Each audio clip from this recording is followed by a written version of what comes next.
A man stands in the cold. His shoes are soaked, his toes raw, his ribs sharp as knives under thinning skin. It's morning roll call at Auschwitz. He is numberless, nameless, stripped to what the world thinks is nothing. But in his mind, he holds on to something the guards can't see. He imagines his wife's face. He recalls a single line from Goethe. He replays the memory of a patient thanking him once for listening. That's the fight. That's the flame. That's meaning. Viktor Frankl, a psychiatrist and neurologist, found himself in 4 different Nazi concentration camps, including Auschwitz, between 1942 and 1945. He lost everything: his parents, his wife, his manuscript, even his name.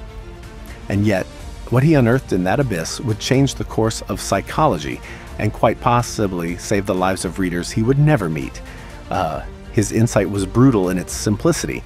Suffering stripped of meaning consumes you, but suffering tethered to meaning can transfigure you. You can survive anything if you can locate a why. At the camps, everything was designed to destroy the self. The prisoners were herded naked into showers, not knowing if water or gas would pour down. They were reduced to numbers tattooed into their skin. They were starved, beaten, humiliated, and made to stand in line, watching others die. But Frankl noticed something staggering. Not everyone collapsed the same way. Physical strength didn't guarantee endurance.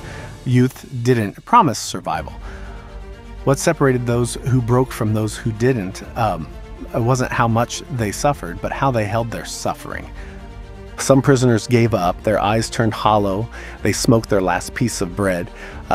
They died days later. Others somehow retained a quiet sense of purpose. Frankl remembered one man who insisted on finishing a book manuscript, another who dreamt of seeing his family again, another who refused to trade his dignity for an extra ration even when death loomed.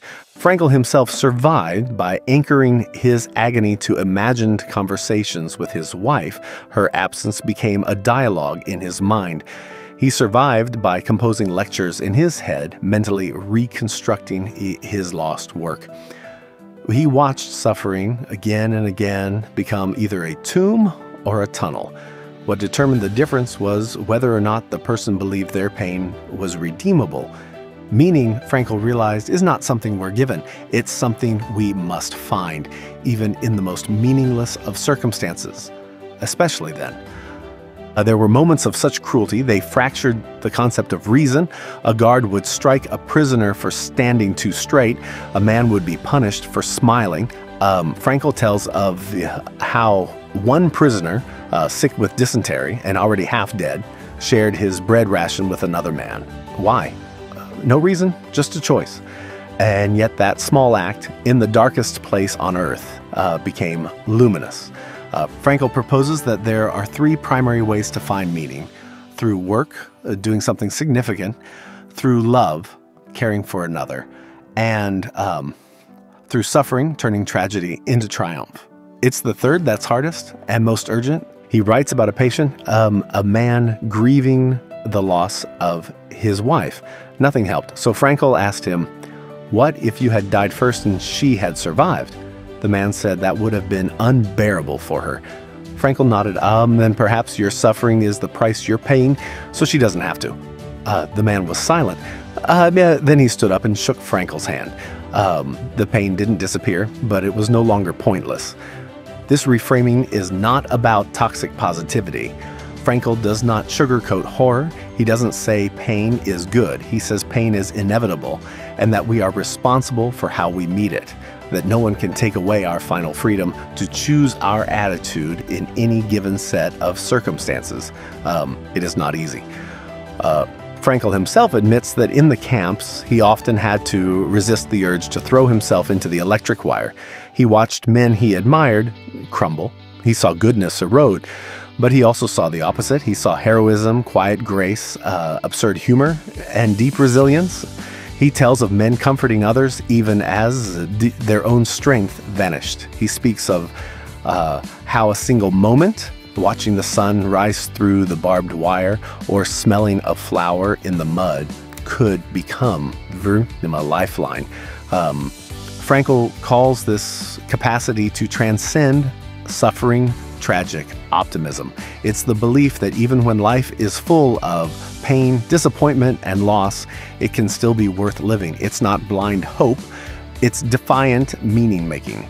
In a world obsessed with comfort, man's search for meaning argues that avoiding suffering is not the goal. The goal is to bear suffering with purpose, to let it shape, not shatter us, to meet despair with defiance, not denial, but dignity. After liberation, Frankl returned to Vienna. He rebuilt his manuscript from memory. He remarried. He began teaching again.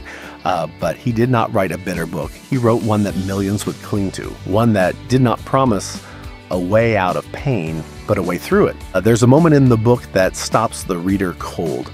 Frankl says that after the camps were liberated, some prisoners ran into the fields and looked at the sky, unsure if they were really free. One man fell to his knees and whispered, "Yes, there is a God after all." But freedom wasn't simple. Many survivors couldn't reintegrate. The suffering had eaten too deep. Frankl knew survival is not the same as healing, but it is the beginning, and meaning is what carries us from one to the other. There is an important warning in the book. Frankl speaks to those who see life only through the lens of pleasure or success. That kind of life collapses under tragedy. It cannot hold you when you fail, when you age, when you grieve. Only a life shaped around a meaning, real chosen meaning, can survive the weight of being human. There's a dignity in that message that modern self-help often forgets. Frankl is not selling a method. He's reminding us of something ancient.